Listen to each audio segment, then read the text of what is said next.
আসসালামু আলাইকুম প্রিয় বন্ধুরা, আপনারা সকলে কেমন আছেন? আশা করি সকলেই ভালো আছেন। আমিও আলহামদুলিল্লাহ আল্লাহর রহমতে ভালোই আছি। আজ আমি আপনাদের একটি শিক্ষা নিয়ে গল্প শোনাবো, শুনুন।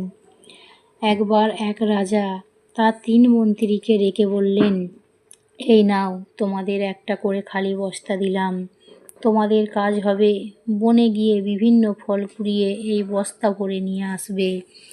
দেখি কে কত তাড়াতাড়ি বস্তা পূর্ণ করে নিয়ে আসতে পারো। 3 জন চলে গেল জঙ্গলে।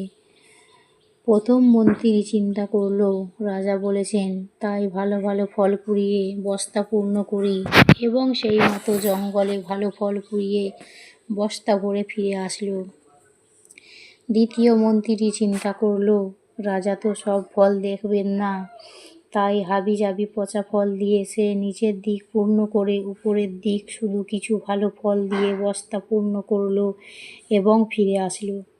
তৃতীয় মন্ত্রী চিন্তা করল, রাজার এত সময় কোথায় বস্তা খুলে খুলে দেখবে, সে শুধু দেখবে বস্তা পূর্ণ হয়েছে কিনা।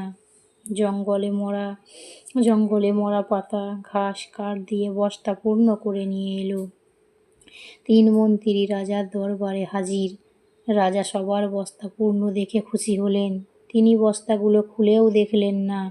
তৃতীয় মন্ত্রী নিজের বুদ্ধির কথা চিন্তা করে নিজেকে বেশ বুদ্ধিমান মনে করতে লাগলো। রাজা একটু সময় নিয়ে তার মন্দসে বসলেন এবং ঘোষণা করলেন, এই 3 মন্ত্রীকে তাদের বস্তাসহ 7 দিনের জন্য কারাগারে পাঠানো হোক এবং প্রত্যেককে 3টা আলাদা আলাদা কক্ষে রাখা হোক। এই 7 দিন তাদের কোনো প্রকার খাবার দেয়া হবে না। যেই কথা সেই কাজ। 3 জনকেই কারাগারে পাঠানো হলো। এক মহামন্ত্রী এই 7 দিনে তার বস্তার ফলগুলো খেয়ে কাটিয়ে দিলেন।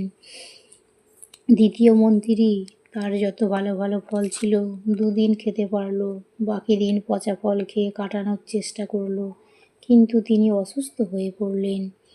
তৃতীয় মন্ত্রী বস্তায় কোনো ফল ছিল না, তাই তিনি না খেতে পেয়ে কারাগারেই মারা গেলেন। এই গল্পের শিক্ষণীয় বিষয় হলো, যদি আমরা ফাঁকি না দিয়ে সঠিকভাবে শিখে পড়ালেখা বা কাজ করে বড় হই, তবে এর ফল আমরা যখন কর্মক্ষেত্রে যাব তখন তা ভোগ করতে পারবো। শিক্ষণীয় গল্পটি ভালো লাগলে শেয়ার করে অন্যদেরকে নিজে শুনুন, অন্যদেরকে শোনাবার সুযোগ করে দিন। আলহামদুলিল্লাহ, আল্লাহ আমাদের সকলকে সঠিক বোঝার তৌফিক দান করুন। আমিন।